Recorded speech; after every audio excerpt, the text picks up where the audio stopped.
Aku minta pisah mas, ucap Siti pada suaminya yang baru pulang kerja.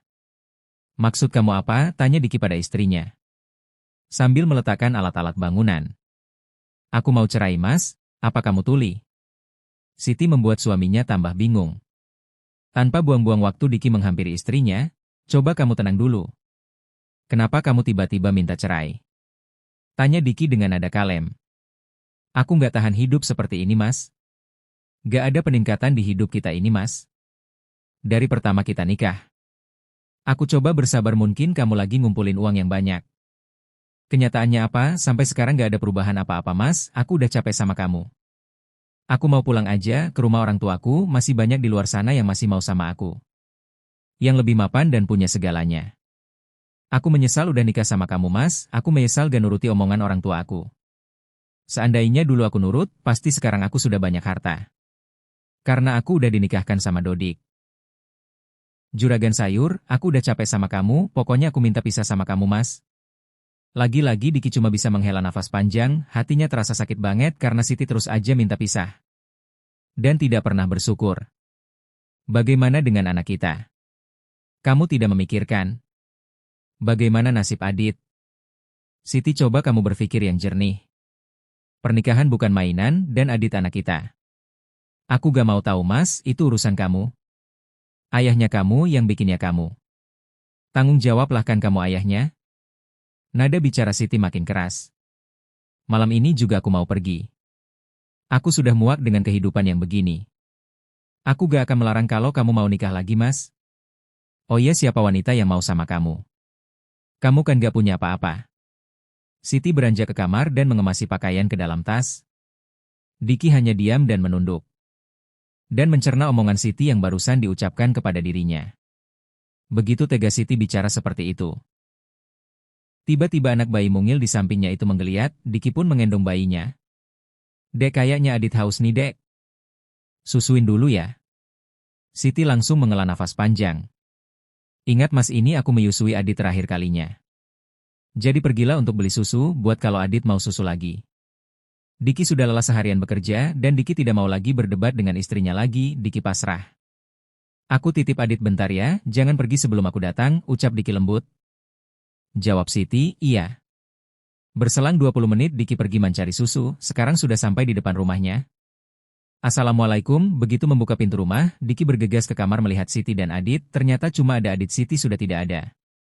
Diki bergegas mencari Siti di dapur ternyata tidak ada, dek kamu di mana? Diki panggil-panggil Siti tidak ada jawaban.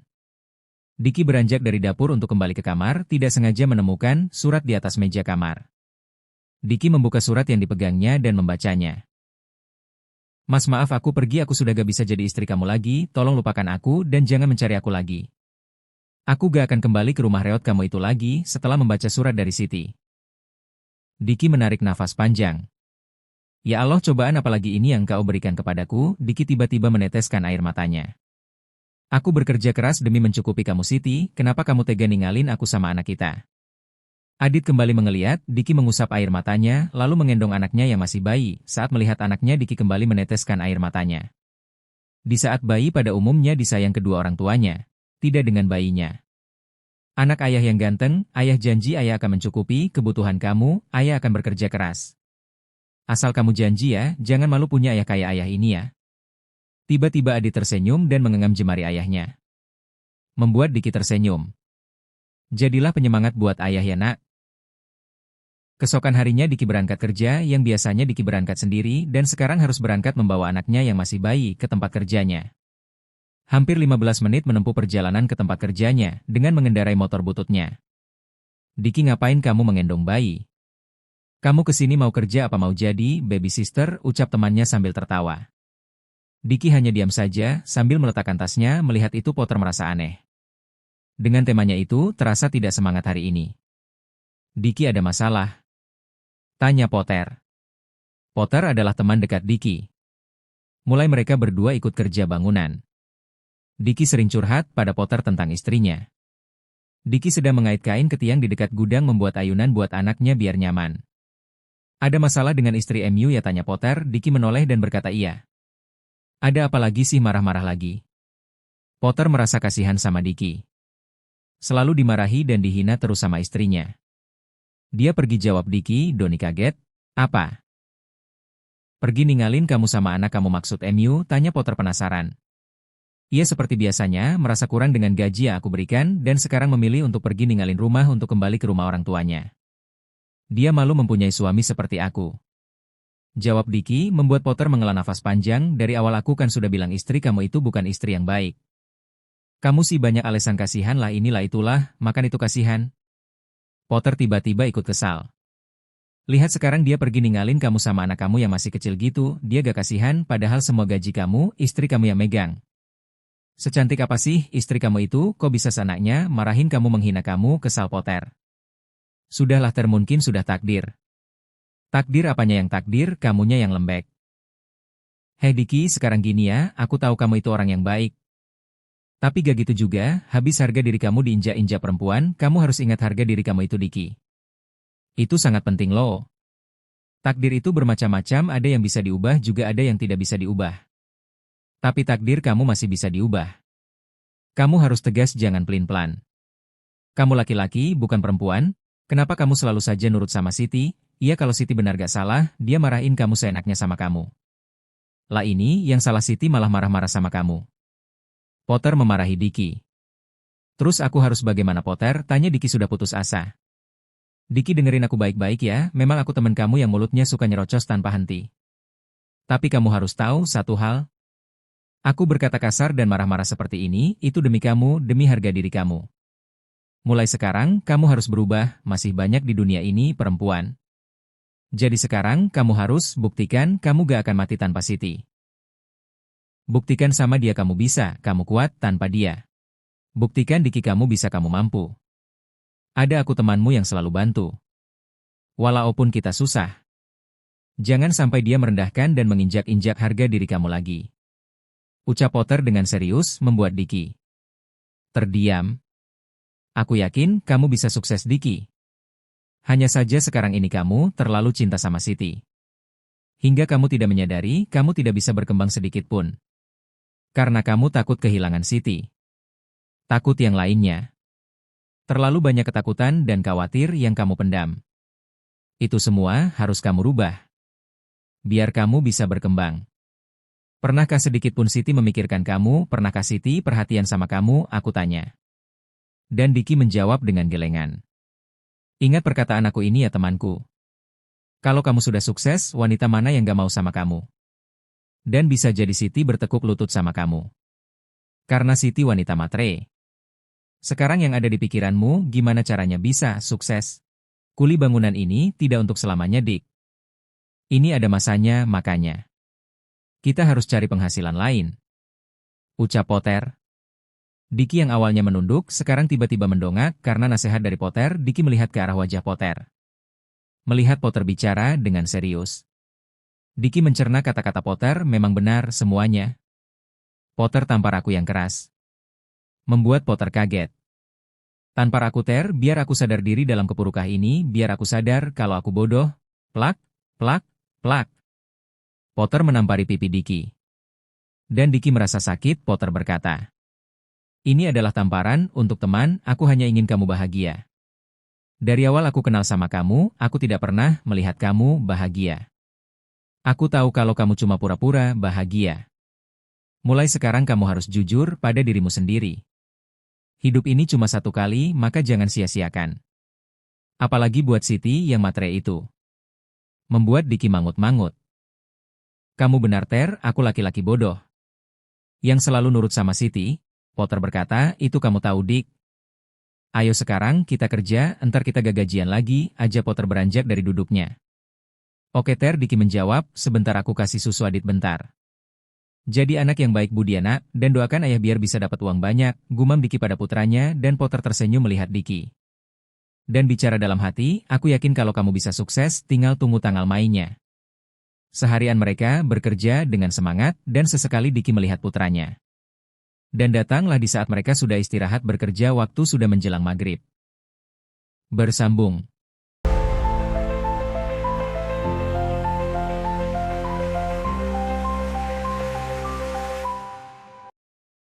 Di saat para pekerja waktunya berkumpul untuk mengambil gaji.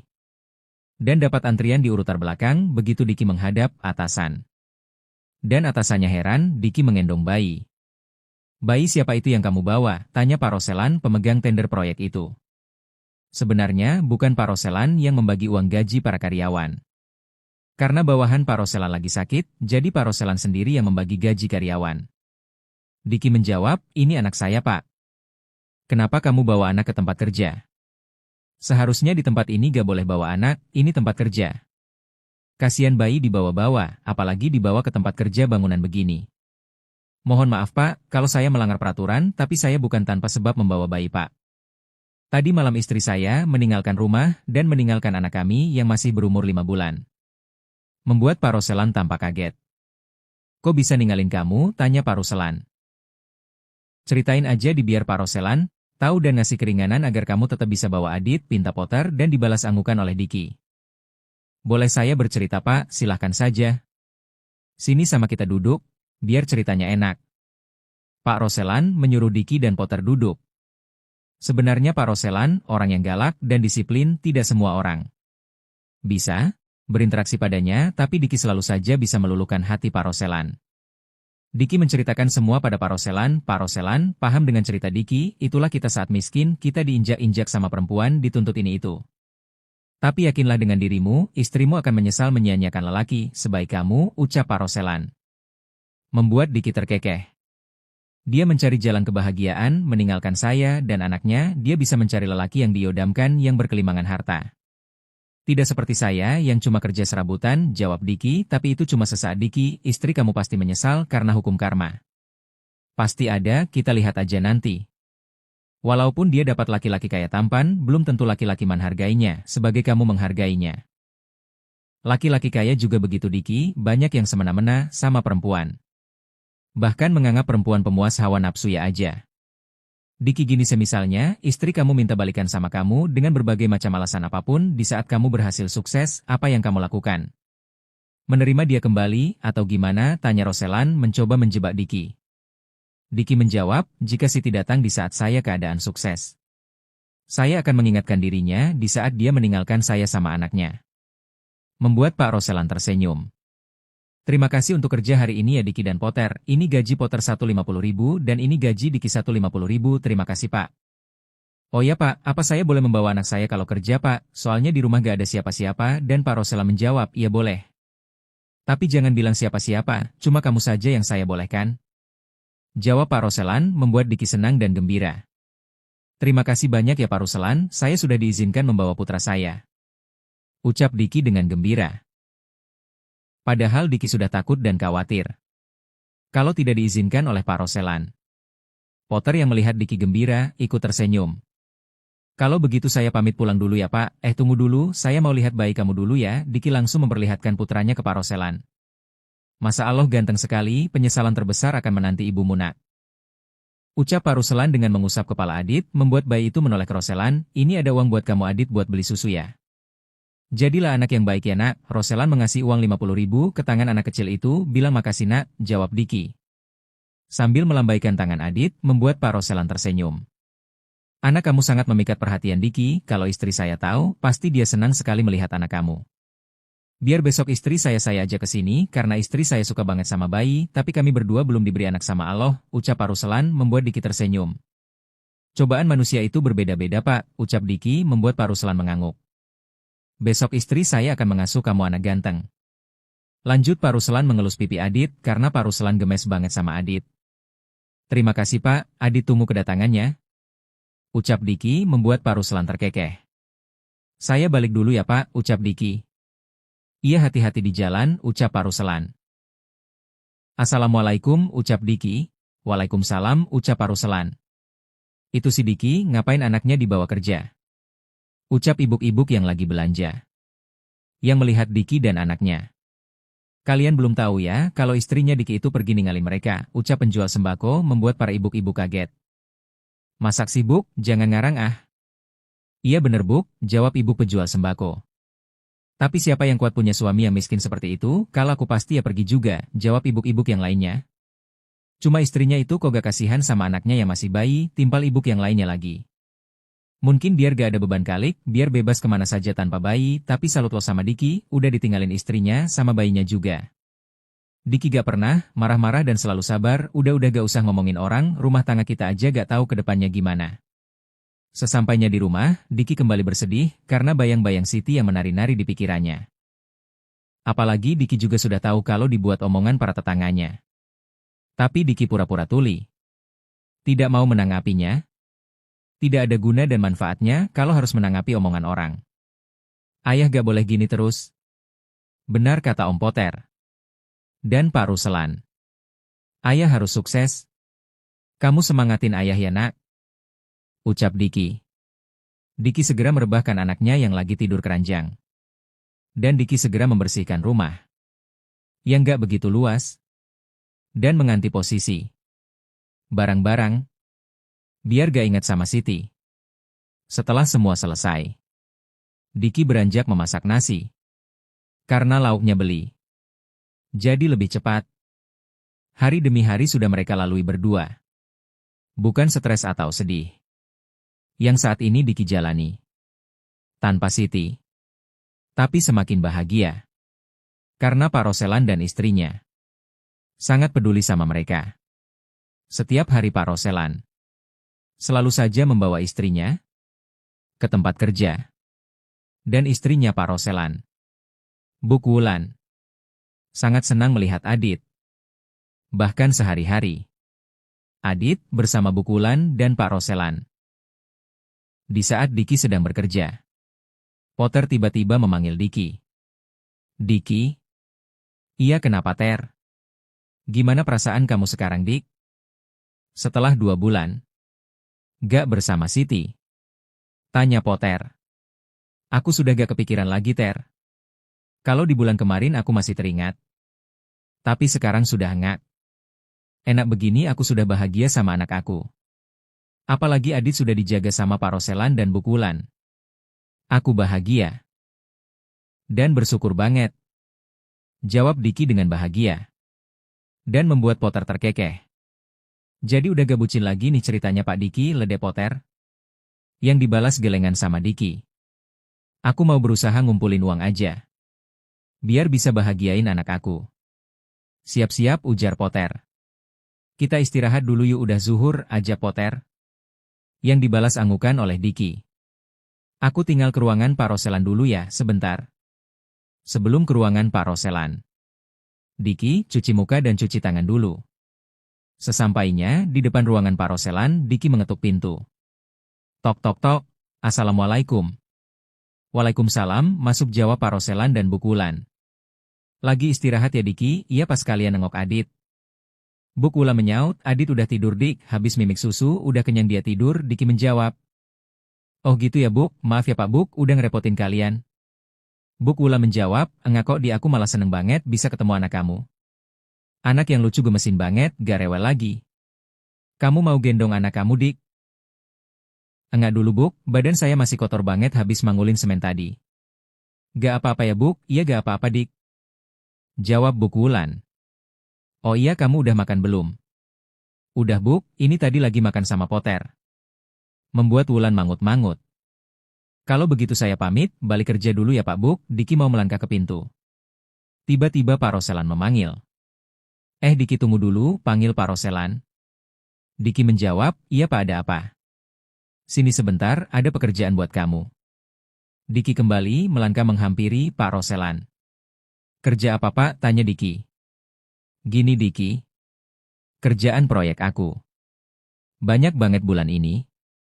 Aku mau memberikan satu proyek buat kamu kerjakan, bagaimana? Maksudnya gimana ya Pak? Saya masih bingung Pak. Gini saya kasih kamu proyek bangun rumah, saya kasih uangnya ke kamu. 300 juta.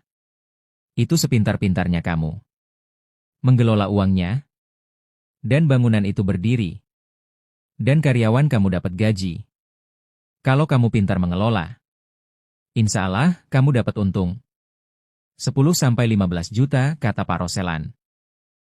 Banyak banget Pak. Iya sepintar-pintar kamunya bisa mengelola, jawab Pak Roselan. Biasanya saya suruh Pak Zainal. Yang handle pekerjaan ini. Sekarang saya mau kamu juga handle pekerjaan ini. Gimana ya Pak? Saya takut belum mengerti Pak. Saya takut malah rugi. Kamu tenang aja, saya tetap akan bantu kamu. Semisalnya kamu masih bingung. Tinggal tanya sama saya aja langsung. Entar saya ajarin harus bagaimananya. Bersambung.